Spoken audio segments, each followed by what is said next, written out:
Hello, welcome to the Genesis Banjo course. My name is Jacob, and this is a course where I will teach you the absolute basics of the clawhammer style of banjo. This is a course for absolute beginners. If you've never tried to play the banjo, never tried to play an instrument before, if you tried to play the banjo or another instrument at some point in your life in the past, and it just eventually just kind of got sick of it, stopped doing that for a while, and you're coming back and you want a refresher, you want to learn something new, or if you just feel like you never really learned how to play the banjo the right way. That is a problem that does exist with a lot of modern banjo instruction. It doesn't really, at least from what I've seen in my experience, it doesn't give people the tools that they really need to progress and succeed in a way that will keep them motivated to continue playing. So my hope is that this course will give you that motivation. And even if you don't have any, or you think you don't have any natural talent or expertise or any natural aptitude for playing the banjo, that's okay. This course is for you too. I've been playing the banjo for 3.5, 4-ish years. And I had, and still have, if you were to ask me, I would say I have no natural talent. That may sound like a weird thing to say, but it's true. And I'll explain what that means later on. Basically,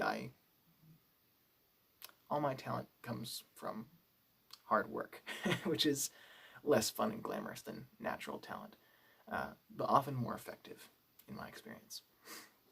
So, as far as scheduling goes, I will be releasing new videos in this series. It'll run for, I think, about 5 to 10 weeks, depending on how things go. And I'll try to release them every Friday. And during this course, as I said, I hope to teach you just the fundamentals of the clawhammer style of banjo, the very basics. What you need to know to start playing songs and having fun. Because that's what music is about. Having fun, the joy. So, let's dive right in. Now, the number one question that you will probably want to answer before you start this course is, what banjo should I be playing? And this is a hot topic. If you peruse the internet, you will find every opinion that there is to be had, and if you talk to people, they will all have different opinions, and they will all be right, and they will all be sure that they are right. So I'm going to just throw my opinion out there for you, and you can take it or leave it. So what I would recommend for you is, if you don't already own a banjo, if you do, that's great. You can just listen to me ramble and or skip ahead. But if you don't have a banjo, I would recommend that you try to get a hold of a starter. There's several reasons why I would recommend this. Number one, a starter banjo is usually pretty cheap. You can probably find one for $100, maybe $75 if you really want to scrape the bottom of the barrel and dig around a bit. But $100 will, and if you look at your local music store, they may even have a starter set or a starter kit or something, some package that comes with a cheap banjo and maybe a little instruction booklet or a DVD or something, some other handy tools. So I would recommend that you start out with that. Just for the simple reason that you are starting. And yes, it will probably sound like crap, but you won't notice because you're just starting and your ear has not yet been trained. And eventually you will, if you stick with this, you'll replace that with a better banjo like the one I'm holding right now. And if you don't, you're only out $100. So that's just my personal 2 cents on that issue. So, if you have your banjo, if you're ready, the first thing we're going to do is tune it. And for this, I would recommend, you can tune your banjo to a piano, but I don't do that because it's just clumsy and awkward, and I don't always have a piano around. What I recommend is buy an electronic tuner, like this one that you see that I have. You can probably find one for about $15 to $20 at your local music store, and they are very, very helpful. If I had had a tuner in the beginning months of my playing, I I really wish I'd had one. Let's just put it that way. I was out of tune for about like 6 to 7 months while I was learning, and I didn't even know it. So that would have saved me a lot of trouble. So the tuning that we're going to be using probably for this entire course, it's a simple tuning. It's probably the most straightforward. Is known as the standard G or open G tuning. This is used extensively in pretty much every type of banjo playing, in bluegrass, in Appalachian music, and fiddle tunes. It comes up a lot, and it's pretty straightforward. So this is your fourth string right here. It's the thickest one. This should be a D. Right here, your third string, right, the one in the middle. This is a G. Second string is a B. First string is a D. And this funny little short one here, we'll get to that, don't worry. This is a G. So that's G, D, G, B, D. So that is the open G tuning for the banjo. And that's the one that we're going to be using for this course. So if you want, take a minute and you can pause the video, get tuned up, and then come back when you're ready. Now, on to how to hold the banjo. It's hard to play properly if you don't hold it properly. So, most banjos do not come with a strap like a guitar or a mandolin or something might. I think the reason being is because they're hard to strap on correctly. You kind of gotta attach the straps to the brackets or around the top of the neck, or everyone has a different way of doing it. But we'll get to that later. Probably the best way to learn is sitting down. And that's the way a lot of people like to play. So, as you can see, I have mine set down in the center of my lap here, and the neck of the banjo is facing out to, like, theoretically it should be maybe like this, or I don't know. This is about where I land with mine.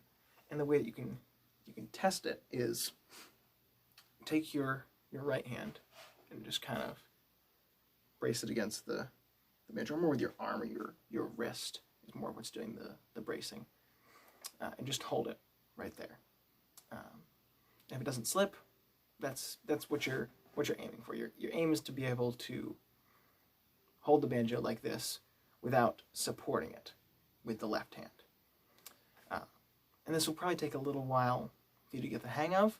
So, again, like I said before, don't sweat it, don't rush it. You will get it. It will come. It will be second nature to you in time. So, now that we've got our banjo, we've tuned it, we've held it, and now on to the meat, if you will, of the lesson. So, as I've said before, I'm going to be teaching you the clawhammer style of banjo playing for several reasons. One, because I think it's probably the most simple and straightforward style that exists. There are many, many different styles, and we will probably cover some of them in later series. But this is a really good one to start on. It's simple, it's straightforward, anyone can learn it. So, the name clawhammer comes from the shape that you make with your hand. I don't know if you can see that. There we go. So as you can see, my hand is I've curled my fingers up and over, and I'm making almost sort of like a C, like an inverted C shape with my hand. And one thing you do want to keep in mind, especially when you're first starting out doing this, is don't tense up. A lot of new players do that, and I had a problem with that for a while when I was starting out. Don't tense your hand up. Don't clench it in this position, because that's not good. What you want to do is just make it in that shape, keep it loose, keep it relaxed, and things will flow more easily. But this is the basic shape that you want to make. And again, every player is different. I've seen as many different players as I've seen. They all approach this with slight degrees of variance. I've seen some people who stick their pinky out. Some people their hand just sort of hangs open a little bit, and they strum that way. But start here, and as you progress, as you grow, as you get better, you'll figure out subconsciously what works best for you, and eventually, if you keep with it, that will translate into the way you play. So, start with this and work from there. So, the very first exercise that you're going to be doing, and this will probably take you about 2 to 4 weeks to really get good enough with this that you can progress to the next lesson. The first exercise is just going to be a basic strum. That's all it's going to be. Very simple. We're not going to even use the left hand right now. It's going to sit out for the time being, and the right hand's going to do the work. In this style of banjo playing, the rhythm, 99% of the time, maybe 100% of the time, is more important than the melody. Very few people will notice if you play a wrong note. You might not notice for a while. But people will notice if you don't play in time. If you play in time but you hit a wrong note, probably no one's going to notice. And no one's going to care that much. Rhythm, which is in the right hand, is the most important part. So, here's the exercise that I want you to do. Take your hand, put it in that little claw shape. And this is where the hammer comes from. A lot of teachers have their students start by just tapping their hand on the head. Just a slow, steady beat. This is actually a pretty good exercise as a warm-up to the main one that I'm going to show you. Just do this a few times to get that sense. And one important piece of this is it's more about the wrist and the arm than it is the hand. Your hand doesn't curl open. Your hand should stay in about the same shape. What you want is for your arm and maybe even your wrist a tiny bit to do the work for you. So,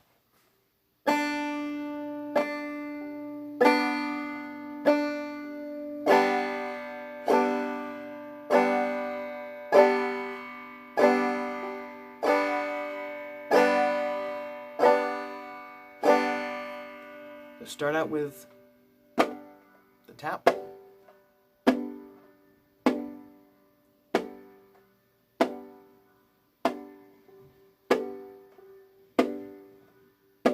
Then move into hitting just the first string if you can.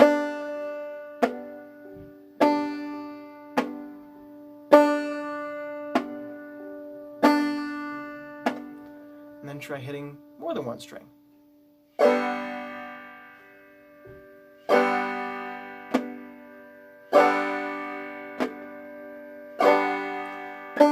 And don't worry about being perfectly accurate right now. You're not striving for accuracy, you're striving for getting the general idea of the motion.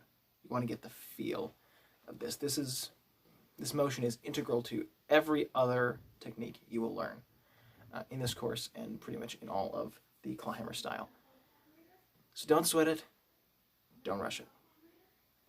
So, after all of that rambling, finally, here is the actual exercise that I want you to practice. After you spend maybe 2 to 3 minutes doing those warm-ups. First try the motion just hitting the head, then try just hitting that one string. Then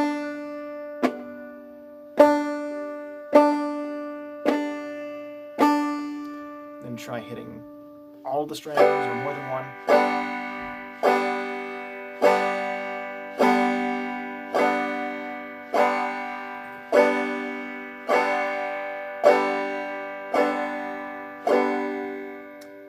one more point that I do need to mention. The thumb, that's going to be, next lesson is about the thumb. But you want your thumb to land right on top of that short 5th string. Don't pull on it yet. Your thumb doesn't need to make any noise right now. We'll get to that next lesson. But for now, just so you're set up, try to get it so that when you come down,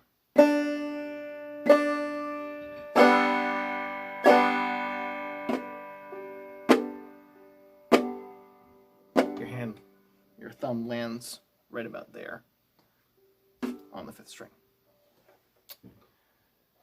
So, I haven't got to the exercise yet. last rabbit hole, I promise. All right. So here it is. You hit the 1st string and strum down. And as you do so, count 1, 2, 1, 2, 1, 2, just very slowly. 1, 2, 1, 2, 1, 2, 1, 2, 1, 2, 1, 2, 1, 2, 1, 2, 1, 2, 1, 2, 1, 2, 1, 2, 1, 2, 1, 2, 1, 2, 1, 2, 1, 2. Just keep it rolling. And again, don't worry too much about accuracy. Sometimes you'll hit the 4th string or the 2nd string. Sometimes you'll miss the strings. Don't worry about being perfectly accurate, because you won't be yet. Accuracy will come in time. What you want right now is repetition.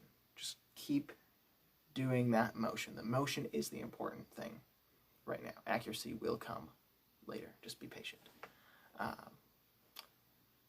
So that's your exercise. Practice that for, you should try to practice every day if you can.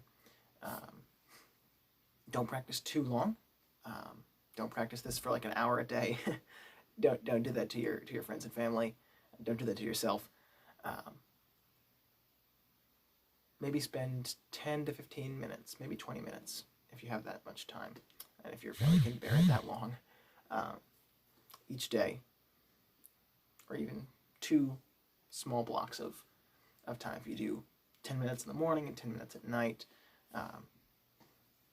do small, focused sessions of practice. Just do that.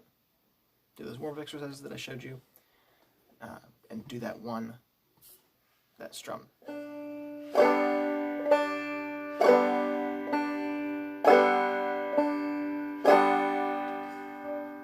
Just keep it going over and over, and about 2 to 4 weeks is probably what it will take for most of you to really get the hang of doing the motion, and you'll hopefully start to get a little bit of accuracy in the strings that you want to hit, and hopefully your timing is good as well. One more thing before I go. A very helpful tool that you should get, because we will be using it, or you should be using it, is a metronome. So this is a device that just counts beats. Just click, click, click, click, click, click. I have a metronome app that is just installed on my phone, and that works very well. You can find them. They don't take up hardly any space, and there are plenty of free ones. Or you can go again to your local music store, buy a physical metronome if that's more, if that analog is more appealing to you. Feel free to do that. But that will help you with keeping time. And incidentally, one way to tell if you're ready to move on with this exercise, and with any exercise actually, is if you can play along to the beat of the metronome. What this means is that your hand, in this case, is repeating a motion, while your mind is focusing on, and your ear is focusing on, the click, click, click, click, click of the metronome. So this leads to a skill called automaticity, which we'll talk about that later. This video is running pretty long already. But basically, metronomes are a good thing. You should use one. It'll help gauge for you when you're ready to move on to another technique. So that has been the first episode of Genesis Banjo. Thank you all for watching. I'm Jacob. Before I go, you can find some of my music on this channel. You can also find, I have an Instagram page, which is at JakeBoxMusic. It's like jukebox, but with an A instead of a U. And I'll put the link to that down below in the doobly-doo. And until next Friday, happy picking.